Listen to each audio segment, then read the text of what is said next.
Night Prayer number 8. Panginoon, maraming salamat po sa pagkakataong ito na muli na naman kaming makalapit sa iyo upang manalangin, magpasalamat at magpuri sa iyong banal na pangalan, Lord God.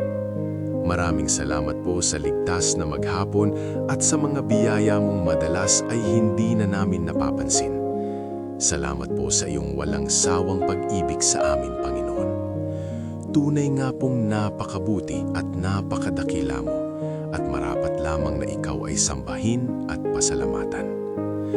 Lord, kung may mga nagawa man po kaming kasalanan sadya man o hindi, sa salita, sa isip o sa gawa, kami po ay humihingi ng iyong kapatawaran.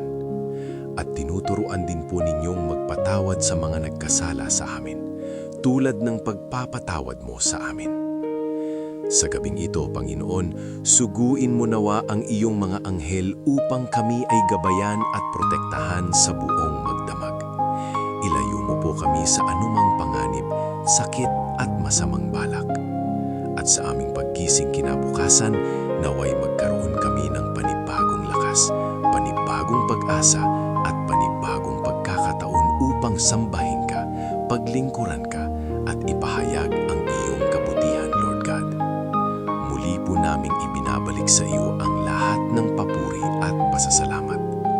Sa ngalan ni Jesus, Amen.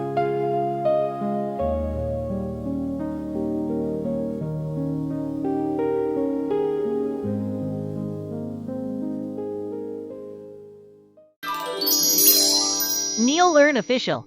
Not for fame, but for faith.